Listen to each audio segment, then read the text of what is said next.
बिस्मिल्लाहिर्रहमानिर्रहीम अस्सलाम वालेकुम। तो आज है जी हम अपना टॉपिक स्टार्ट करने जा रहे हैं लीजेंडर डिफरेंशियल इक्वेशन। तो इसका जो फर्स्ट लेक्चर है इसमें देखें, सबसे पहले हम लीजेंडर डिफरेंशियल इक्वेशन की डेफिनेशन देखेंगे। A second order homogeneous Legendre differential equation is. अब इसकी ना ये डिफरेंट फॉर्म है, तो आप इसमें से कोई भी एक जहन में रखिएगा, लेकिन ये जो फर्स्ट वाली है यही हम ज़्यादातर यूज़ करते हैं। तो ये इसको आगे जो है वो लिखने के अंदाज़ हैं कि कैसे लिखा है। तो इसको देखें, अंदाज में क्या है कि ये जो इतनी फॉर्म है n into n plus one, इसको आप लेट कर सकते हो कि ये किसी लैम्डा के बराबर है। ठीक है, जब भी आप लैम्डा की वैल्यू यूज़ करोगे तो फिर आप लैम्डा की वैल्यू क्या कर सकते हो, n प्लस वन को पुट कर सकते हो। उसके बाद कि इसको जो ना डिफरेंट फॉर्म में लिखा गया है कि वन नेगेटिव एक्स का square y double dash negative two x y dash plus n into n plus one y, ये एज इट इज़ आ गया। उसके बाद कोई चेंजिंग नहीं कि ये जो इतनी चीज़ है इसको मैंने क्या कर दिया कि ये लैम्डा के इक्वल है, बाकी सारा कुछ वही सही आ गया। उसके बाद क्या है कि आप इनको इस तरह भी लिख सकते हो, अगर वाई है ना तो इसका मतलब है कि ये वाई एक्स है। ठीक है, वो हम लिखते नहीं है, शो नहीं करवाते, तो इसलिए ये जो वाई डबल डैश इधर लिखा हुआ है ना, इसका मतलब भी यही है कि वाई डबल डैश एक्स है। और ये जो होता है ये इंडिपेंडेंट वेरिएबल होता है, तो उसको हम शो नहीं करवा सके और ये डिपेंड कर रहा है वाई पे। अच्छा, अब इसकी जो पहचान है वो कैसे है कि आपके पास जो है ना इक्वेशन वो होनी चाहिए जी। एक तो है कि वो सेकंड ऑर्डर होनी चाहिए, दूसरे नंबर पर क्या है कि होमोजीनियस होना चाहिए। होमोजीनियस का मतलब है कि each term depend on y. तो आप देख लें कि हर जो टर्म है वो किस पे डिपेंड कर रही है, वाई पे डिपेंड कर रही है। ठीक है, each term depend on y. दूसरा नंबर ये है कि इक्वल ज़ीरो की होनी चाहिए। अगर ये इक्वल ज़ीरो की होगी तो होमोजीनियस होगी, अगर ये इक्वल ज़ीरो की नहीं होगी तो ये नॉन होमोजीनियस होगी। ठीक है, उसके बाद क्या है कि इसको लैम्डा वाई एक्स भी लिख सकते हो, और इसमें से ना इसको लैम्डा वाई लिख सकते हो, और इसको आप कंबाइन कर सकते हो। अगर इसको ओपन करोगे तो first as it is, second का डेरिवेटिव नेगेटिव, फर्स्ट सेकंड का डेरिवेटिव सॉरी फर्स्ट का जो हम डेरिवेटिव लेंगे तो नेगेटिव टू एक्स आ जाएगा, तो वो यही आ जाएगा, और y dash as it is आ गया। उसके बाद क्या है कि इसको आप पी एन एक्स की फॉर्म में भी लिख सकते हो। ठीक है, उसके बाद जी वन एक्टिव एक्स के, जिस तरह हमने बेसल फंक्शन को देखा था कि बेसल फंक्शन को हम जे एन एक्स से डिनोट करते थे, तो इसमें जो होगा लीजेंडर डिफरेंशियल इक्वेशन, इसको हम डिनोट किया करेंगे पी एन एक्स से। तो ये मैंने जी इसको पी एन एक्स से डिनोट करने का भी तरीका बता दिया। उसके बाद जी ये इसकी कुछ डिफरेंट टाइप्स लिखी हुई हैं, इनको आप देख सकते हो कि कैसे है। उसके बाद है कि the solution of Legendre differential equation is called Legendre polynomial, it is denoted by p n x. अच्छा, जो सॉल्यूशन होगा लीजेंडर डिफरेंशियल इक्वेशन का उसको हम कहेंगे कि वो लीजेंडर पॉलिनोमियल है। Solution of Legendre differential equation is called polynomial. जो भी लीजेंडर डिफरेंशियल इक्वेशन का सॉल्यूशन होगा उसे हम क्या कहेंगे, लीजेंडर पॉलिनोमियल। और इसको जो है वो डिनोट करते हैं पी एन एक्स से, ये फिर बता दिया। अब इसका जो है ना वो क्वेश्चन है वो देखें क्या है। तो क्वेश्चन है जी, Legendre differential equation is one negative x का square p double dash x negative two x p dash. अच्छा, इसको ना वो मैंने पी एन एक्स की फॉर्म में लिख लिया, वन नेगेटिव एक्स का स्क्वायर, और इधर आना था वाई डबल डैश। तो हम जो है वो वाई डबल डैश को पी एक्स की फॉर्म में भी लिख सकते हैं, यानी पी एक्स की फॉर्म में। मैंने अभी बताया कि इसको पी एन एक्स से डिनोट करते हैं, तो मैंने पी एक्स ही लिख लिया। एन जो है वो इसमें नंबर ऑफ डेरिवेटिव्स को भी शो कर सकते हैं और इसकी वैल्यूज़ भी बता सकते हैं। तो ये जो पी ऑफ एक्स लिख लिया। अब हम क्या किया करते थे कि सबसे पहले इसके सोल्यूशन को देखेंगे कि around x is equal to zero है। दूसरा नंबर ये है कि वन नेगेटिव एक्स के p double dash x negative two x p dash x plus m into m plus one p x है। अच्छा, मैंने क्या किया है कि ये जो इतनी टर्म है इसको इसके साथ क्या कर दिया, मल्टीप्लाई करवा दिया। एम इन सॉरी ये वाली जो है पी डबल डैश एक्स बन गया नेगेटिव एक्स का square p double dash x negative two x p dash x plus m into m plus one p x आ गया। और ये जो है मैंने इसको इक्वेशन नंबर ए का नाम दे दिया है। ठीक है, उसके बाद हम क्या करते थे, जो हमारी थी ना मेथड एस एम यूसुफ की, उसमें हम लेते थे y is equal to summation n zero to infinity c n x की power x minus x not की पावर एन होता था। ठीक है, तो अब इसमें क्या है कि around x is equal to zero है, तो ये जो इतनी फॉर्म है एक्स नॉट ही जो है वो हमें गिवन है कि वो ज़ीरो है, तो ये ख़त्म हो जाएगा, फिर हमारे पास सी एन एक्स की पावर ही आएगा, यानी समेशन आ जाएगा आपके पास समेशन n 0 टू इन्फिनिटी, ठीक है, सी एन और एक्स की पावर n ही आ गया। दूसरे नंबर पे ये है कि हम इसको लिखा करते थे y के बराबर, लेकिन अब जो है वो स्टार्ट किया है पी एक्स की फॉर्म में, तो इसको हम लिखेंगे p x will be equal to, बाकी सारी यही की सारी ये टर्म आ जाएगी, ठीक है। तो ये लिखा है कि p x will be equal to p x will be equal to summation n 0 to infinity c n और एक्स की पावर एन। अब हम इसका जो है वो डेरिवेटिव लेंगे। डेरिवेटिव कैसे लेंगे, इसके ऊपर डैश आ जाएगा, उसके बाद समेशन एन 0 टू इन्फिनिट, इस एक्स के हिसाब से डेरिवेटिव ले रहे हैं तो पावर नीचे आ गई, पावर में एक कम कर दिया, ये इसका फर्स्ट डेरिवेटिव आ गया। सेम इसी को हम लिख सकते हैं कि अच्छा अब इसको ना एन 0 से भी स्टार्ट कर सकते हैं और एन को 1 से, जितने डेरिवेटिव है उसको उस नंबर से स्टार्ट कर सकते हैं सीरीज़ की फॉर्म में, समेशन की फॉर्म में। देखिए अगर हम ज़ीरो पुट करेंगे तब भी ये एक्स की पावर ज़ीरो नेगेटिव वन, तो ये नेगेटिव आ जाएगा, और one over x sorry n की जगह पर रिप्लेस करें, एन की जगह पे ज़ीरो आ जाएगा, तो ऊपर भी जब आप रिप्लेस करोगे तो ये सारी टर्म ज़ीरो हो जाएगी फर्स्ट में। तो उसके बाद जो है वो आप इसको इस फॉर्म में भी लिख सकते हो और उस फॉर्म में भी लिख सकते हो, और ये मैंने इसको क्लियर कर दिया कि कैसे लिख सकते हो। उसके बाद जो है आप इसको लिख सकते हो अगेन इसका डेरिवेटिव ले, क्योंकि हमें क्वेश्चन में चाहिए P double dash x negative, यानी पी डबल डैश एक्स की वैल्यू चाहिए, पी एक्स की चाहिए और पी डैश एक्स की चाहिए। तो इसको अगेन डिफरेंशिएट किया है जी, तो इसको जो है अगेन क्या किया है कि पावर नीचे वाली पावर में कम कर दिया। अब इसको मैंने वो मेथड की एस एम यूसफ जो है ना उसमें बड़ी डिटेल के साथ बताया, लेकिन इस बार फिर बता रहा हूँ। तो आप इसको ना एन वन टू भी लिख सकते हैं, एन टू से भी इन्फिनिट लिख सकते हो, ये आपकी मर्ज़ी होती है, लेकिन जो है ये इस वाला ये है, यानी इसको हम लिख सकते हैं एन वन से भी लिख सकते हैं, एन टू से भी लिख सकते हैं और ज़ीरो से भी लिख सकते हैं। और ज़ीरो वन को जब आप रिप्लेस करते हो तो आपके पास जो सोल्यूशन है वो क्या हो जाता है, ज़ीरो ही हो जाता है, तो उसका हमें कोई फॉल्ट नहीं रहता। अब जो है वो नेक्स्ट स्टेप क्या है कि हमने ये सारी वैल्यूज़ पुट करनी है इक्वेशन ए में। अच्छा जब हमने पुट करनी है, इसको मैंने क्यों लिखा है, ये हर एक अंदाज में लिख दिया, क्योंकि मुझे जिस जगह पर जिस वैल्यू की ज़रूरत होगी मैंने वो यूज़ करनी है, इसलिए मैंने इनको लिख लिया है। अब देखें तो पुट ऑल वैल्यूज़ इन ए, अच्छा आप सारी वैल्यूज़ जो है ना वो पुट करते जाएं और देखिए क्या बनता है। पी डबल डैश एक्स मैंने इसको क्यों लिखा है कि summation n two to infinite n into n negative one, मैं इसकी जगह पहले वाला भी तो लिख ही सकता था, लेकिन ये देखें इसमें मैंने क्या करना है कि इसकी पावर जो है एन नेगेटिव टू है, ठीक है, और इसकी पावर भी एन नेगेटिव टू है, लेकिन ये समेशन स्टार्ट हो रहा है ज़ीरो से और ये जो है वो समेशन स्टार्ट हो रहा है टू से।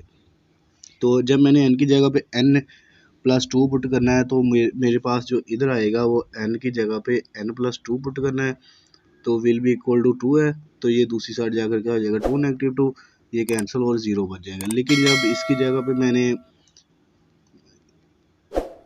पुट करना है जी, इसको ज़रा रेज कर लूँ, ये देखिए इसकी जगह पे जब मैंने ज़ीरो की जगह पे एन प्लस टू पुट करना था, वो दूसरी साइड जाकर क्या हो जाना था, माइनस टू हो जाना था। इसमें प्रॉब्लम तो कोई नहीं थी करनी, बाद में हमने इसको इग्नोर कर देते, लेकिन आप यूज़ ही इस तरह करेंगे आपको बाद में प्रॉब्लम ही ना रहे। उसके बाद क्या किया है कि वैल्यूज़ पुट कर दिया, और ये मैंने आपको बता दिया कि क्यों किस लिए यूज़ करें हैं, तो आप इसको अकल के मुताबिक इस्तेमाल कर सकते हो। अब इधर जो है वो एक्स स्क्वायर है, तो एक्स स्क्वायर, और जब आप इसको इसमें किसी भी इक्वेशन के साथ कंपेयर कर रहे हो तो आपको पता है कि जब एक्स की पावर्स कंबाइन होगी तो बाकी एन ही बच जाएगा, तो मैंने इसको फर्स्ट वाली फॉर्म में लिख लिया कि एन ज़ीरो टू लिख सकते हैं, क्योंकि ये कैंसिल होने के बाद आपके पास एक्स की पावर एन ही आ जाएगा। उसके बाद ये नेक्स्ट टाइम मज़ीद इसी तरह लिख लिया कि सारी वैल्यूज़ पुट कर दी है। उसके बाद क्या किया है कि अब इसको ना सिंप्लीफाई करेंगे, तो एन की जगह पे एन इसमें हमने क्या करना है कि पावर्स जो है ना वो एक्स की उनको सेम करना है और इनका जो स्टार्टिंग पॉइंट है वो सेम करना है, तो वो सिर्फ एक में ही चेंजिंग करनी पड़ी, बाकी तो सारे एज इट इज़ ही आ गए। उसके बाद क्या है कि आप इसको ना देखिए ज़रा दो दो टर्म तक एक्सपेंड करवा लो, ताकि आपको जो है ना वो कोई परेशानी ना रहे, क्योंकि बाद में जब आप वैल्यूज़ रिप्लेस करोगे तो बहुत प्रॉब्लम आएगी। अच्छा अच्छा तो अब क्या किया है कि इनको दो दो टर्म तक एक्सपेंड कर दिया है। एक्सपेंड कैसे किया है कि जब आप इसकी जगह पे ज़ीरो पुट करोगे तो ज़ीरो प्लस वन ज़ीरो 1 आ जाएगा, 0+2 तो 2 आ जाएगा, 2C2।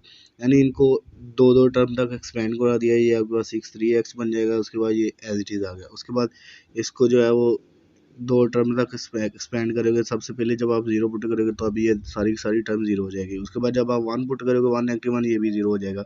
इसका मतलब ये फिर एज इट इज़ ही आ गया।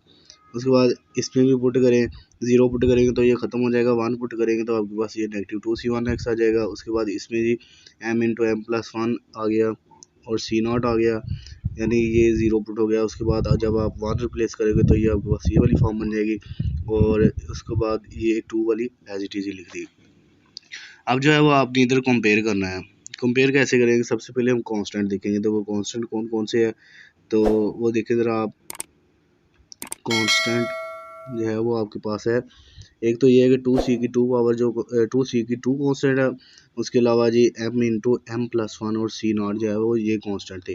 तो इनको मैंने कांस्टेंट्स को इधर लिख लिया। कंपेयरिंग कर रहे हैं कोफिशिएंट्स की, तो ये आपके पास 2C2 की वैल्यू आ जाएगी, फिर ये वाली उस तरफ जाकर नेगेटिव हो जाएगी। C2 की वैल्यू -m×m+1 C0/2 का फैक्टोरियल। कांस्टेंट के बाद क्या हम करेंगे कि x का मुवाजना कर लेते हैं। तो जब आप x का मुवाजना करें तो आपके पास एक ये वैल्यू x की है, एक ये वाली वैल्यू x की है। उसके बाद ये आपके पास एक ये वाली वैल्यू x की है और ये वाली है, और इनको आपने एज इट इज़ ही लिख लिया कि ये वाली वैल्यूज़ आ गई। उसके बाद क्या गया है कि जो C1 वाली थी इनको कंबाइन किया, इसमें से जो है वो C1 कॉमन ले लिया, बाकी जो बचा वो आपके सामने लिख दिया जी।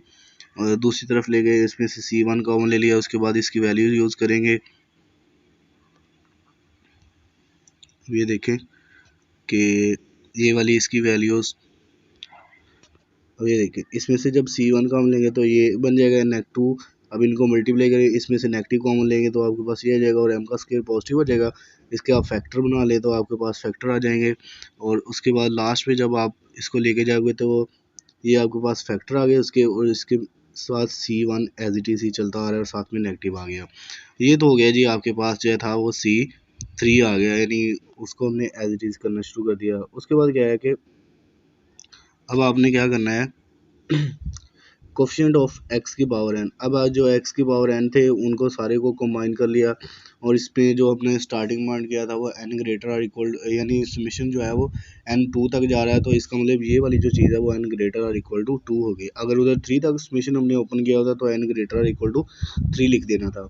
अब put n is equal to 2 in star put कर देंगे। ये जो हमने अभी निकाली है इसको हमने स्टार का नाम दे दिया। तो इसमें हमने क्या करना है कि n की जगह पे 2 रिप्लेस करना है। 2 रिप्लेस करेंगे तो ये 2+1 3 हो जाएगा, और ये 2+2 4 रहेगा, 3 × 4 आ गया। उसके बाद जी C(2+2) तो ये C4 आ गया। उसके बाद गया है -2 × 2 -1 तो 2 ही आ गया, साथ में C2 आ गया। -2 × 2 ये मैंने इसकी जगह पे 2 रिप्लेस किया है। उसके बाद इनको सिंपलीफाई किया और कुछ नहीं किया है। ये आपके पास सिंपलीफाई हो गया। सिंपलीफाई करते जाएंगे तो आपके पास ये वाली टर्म आ जाएगी। उसके बाद आप इसमें से सेम जिस तरह आपने C3 के लिए किया इसी तरह इसमें से कॉमन निकालेंगे। उसके बाद इसके जो है फैक्टर बनाएं। फैक्टर बनाएंगे तो आपके पास आएगा ये वाला, तो देखें ये आ गया जी आपके पास, इसके फैक्टर आ गए। अब इसको करते जाएं ओपन, तो ये आपके पास इसके फैक्टर। उसके बाद मैंने C2 की वैल्यू जो अभी निकाली है इससे पहले निकाली थी वो रिप्लेस किया, और नेगेटिव नेगेटिव आपस में मल्टीप्लाई होएगी तो ये पॉजिटिव हो जाएगा। और नीचे ये 2 का फैक्टोरियल, ये नीचे 12 है, 12 × 22 तो ये आपके पास 24 हो गया। और ये जो है आपके पास सोल्व होने के बाद ये 4 का फैक्टोरियल की वैल्यू आ गई। ठीक है, यानी कुछ नहीं है, सिर्फ आपने इसकी प्रैक्टिस करनी है, और काम ज़्यादा लेंथी भी नहीं है। अच्छा, अब क्या करेंगे, एक और कर लेते हैं जी, वैल्यूज़ निकाल लेते हैं इसकी। तो पुट n की जगह पे जब आप 3 रिप्लेस करोगे तो 4 × 5 ये मैंने उसकी वैल्यूज़ रिप्लेस करने के बाद लिख दी। ठीक है, ये वाला जो है उसकी वैल्यूज़ रिप्लेस करने के बाद लिखी। उसके बाद जी क्या करें, इसको सिंप्लीफाई करेंगे तो C3 वाली एक साइड पे अब ले गए, सेम उसी तरह जिस तरह C3 की वैल्यू निकाली, 4 की निकाली, अब 5 की निकालेंगे। तो ये आप जब इसको मल्टीप्लाई करवाएंगे फिर भी इसमें से नेगेटिव कॉमन लोगे तो आप इसके फैक्टर बना दोगे। फैक्टर बनाने के बाद ये C3 की वैल्यू यूज़ करेंगे तो वो C3 की वैल्यू ये आ गई। उसके बाद नेगेटिव नेगेटिव आपस में मल्टीप्लाई हो गया तो ये आ गया आपके पास जी पॉजिटिव में आ गया। और ये इसके टोटल फैक्टर्स आ गए, और नीचे ये 4 × 5 नीचे आ गया, और ये पीछे 3 का फैक्टोरियल आ रहा था। ये टोटल जो है वो C5 का जो है ना ये फैक्टोरियल बन जाएगा। और ये C3 की वैल्यू जो है वो मैंने इधर लिख भी दी है ताकि आपको समझ लग जाए। उसके बाद जब आप इसको मज़ीद सिंप्लीफाई करोगे तो आपके पास ये C5 की वैल्यू आ गई, और ये अप टू सोन चलते जा रहे हैं। अब हमने क्या करना था, इसका जो है ना वो सोल्यूशन निकालना था। तो क्या करेंगे, हेंस द रिक्वायर्ड सोल्यूशन। तो p x will be equal to, जिस तरह हमारे पास y is equal to summation n 0 to infinity होती था ना, सी एन और x की पावर n, तो इसको आप जब लिखते थे ओपन करके तो y will be equal to C0 plus C1 x plus C2 x2 plus C3 x3 plus up to so on, इस तरह आप लिखते थे, ठीक है। और ये सारा काम वही है कि वो मैंने इसी तरह इसको लिख लिया।